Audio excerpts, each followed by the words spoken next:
Beatles, let's talk about genius. Is music a form of science? Yes. Or is science a form of music? I mean, it certainly can be, I suppose, not being a genius myself.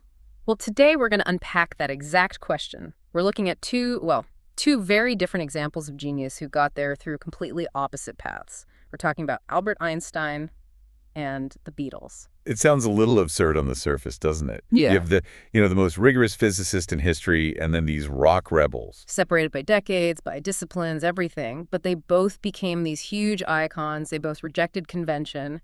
And strangely enough, they both used music as a core tool. And that's our mission today, Yeah, to explore these really unexpected philosophical and creative connections between them. And it all seems to be symbolized by their hair, right? The long, unconventional hair. But there's that one tiny, very weird intersection you pointed out. Right. On the cover of Sgt. Pepper's Lonely Hearts Club Band. You have to squint, but he's there. Einstein. Yeah.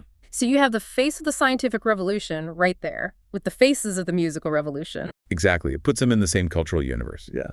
And that's our starting point, their relationship to music, which, for both of them, was way more than just a hobby.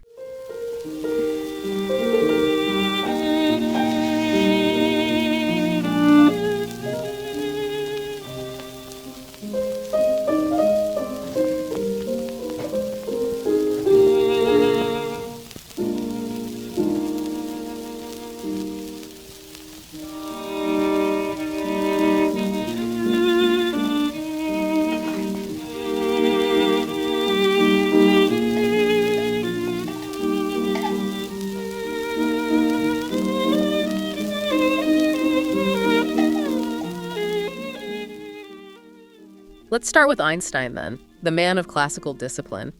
We have this image of him with a violin, but it wasn't just a quaint pastime, was it? Oh, not at all. What? The sources are clear. Music was absolutely central to his identity. It was part of his thinking process. He even had a nickname for his violin.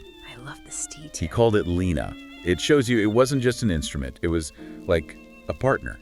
But he didn't always love it. I mean, this passion wasn't there from the start. No, definitely not. His mother, Pauline, she was an accomplished pianist herself, and she forced him into lessons at age 6. And he loathed it, just hated the mechanical, repetitive drills. So when does that change? When does it stop being a chore and become, essential to The him? turning point was around age 13. He discovers Mozart's violin sonatas. And that was it. That was it. For the first time, he saw a link, a connection between the mathematical precision of the music and this incredible emotional depth. That's when music and physics became locked together for him. He even said, if I were not a physicist, I would probably be a musician. That's a pretty strong statement. It is. And his second wife, Elsa, she said she fell in love with him because, quote, he played Mozart so beautifully. When he was in Princeton, he had these Wednesday night chamber music sessions that were, well, sacred. Nothing got in the way of them. Okay, but we have to talk about how good he actually was. Yeah. The sources mention this quality debate. Right, and it's a huge shame there are no known recordings of him playing. A massive historical loss. So all we have are anecdotes. We do. And the most famous one involves the violin virtuoso Fritz Kreisler. The counting joke. It's fantastic. It is. They're playing together, and they get out of sync. Kreisler stops, turns to the man who literally redefined time and space, and says, That's the matter, Professor. Can't you count? The irony is just perfect. It is. And it tells you something important. His colleagues said his playing was accurate, but not sensuous. He had a good technique. The precision was there, but maybe not the soul. So it's what he valued in the music that mattered. Exactly. He valued structure. He loved Mozart because he felt the music was just plucked from the universe. He revered Bach. His advice for Bach was listen, play, love, revere, and keep your mouth shut. But he hated Wagner. Hated him. Called his music downright repugnant. He disliked the modernists, too. For him, music had to have purity, structure, reason. It had to reflect the elegant, universal laws he was searching for in physics. So if Einstein's discipline was his path, let's jump forward a few decades and see what happens when you just throw discipline out the window. Let's do it. Time to talk about the Beatles' rock revolution. Their approach was, well, it was the polar opposite of Einstein's. Famously not classically trained. Not at all. They learned everything by ear. Their conservatory was just a stack of American rock and roll records. Chuck Berry, Buddy Holly. That was their education. It was all instinct. Paul figuring out the piano by himself, Ringo's drumming style, which was so unique. It just came out of him. And what's so amazing is the level of sophistication they reached with zero formal notation. By the mid-60s, they're using complex time signatures, classical arrangements, and they still couldn't write it down. They were just navigating by feel, by experimentation. Which is where their producer, George Martin, becomes so important. He's the bridge. To translator. The perfect word for it. He was classically trained. So Paul would literally sing a cello part he was hearing in his head for yesterday. Or John would try to describe the sound of orchestral chaos he wanted for A Day in the Life. And Martin would be the one to listen, understand, and then write the actual notes for the session musicians.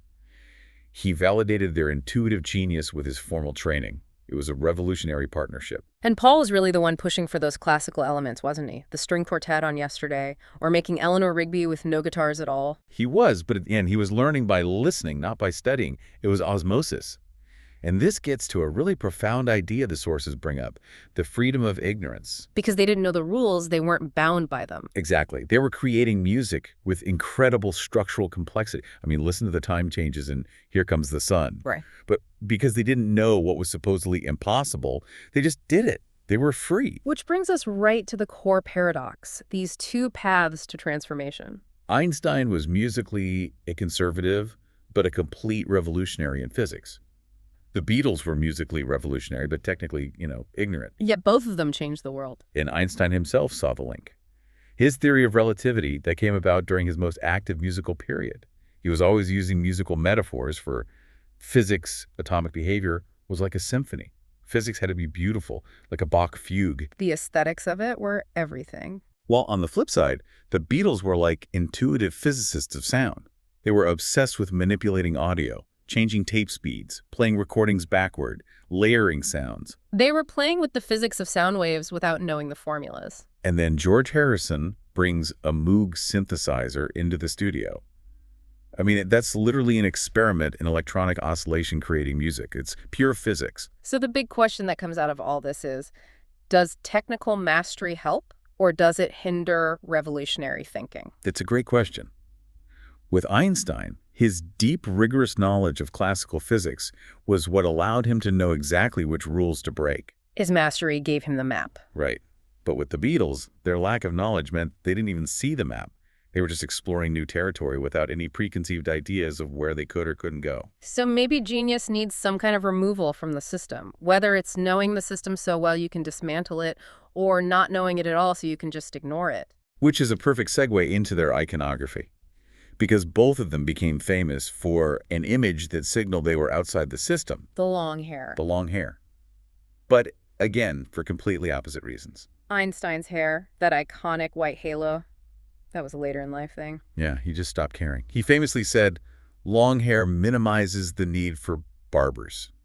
It was about indifference. Physics was all that mattered. Whereas with the Beatles, their hair was a weapon. It was a deliberate statement. It was cultural warfare. Yeah. When those mop-tops first appeared, it was scandalous. It was a calculated rejection of the clean-cut establishment. Their hair got longer and wilder as their music got more complex and experimental. So one is a symbol of intellectual focus, the other is a symbol of cultural rebellion. Yet they both ended up meaning the same thing to the public. Freedom, unconventional thinking. Which brings us back full circle to the cover of Sgt. Pepper. There he is, tucked away, almost invisible, above John Lennon's shoulder. The scientists who probably would have hated their music. But they saw a connection. They must have. They recognized a kinship. Both Einstein and the Beatles were these immense forces that just changed how people saw reality, one through physics, the other through sound. But there's a downside to that kind of fame, isn't there? The image starts to take over. Absolutely. Einstein became this cartoon shorthand for genius. The Beatles became the symbol for the entire 1960s. The symbol, the wild hair.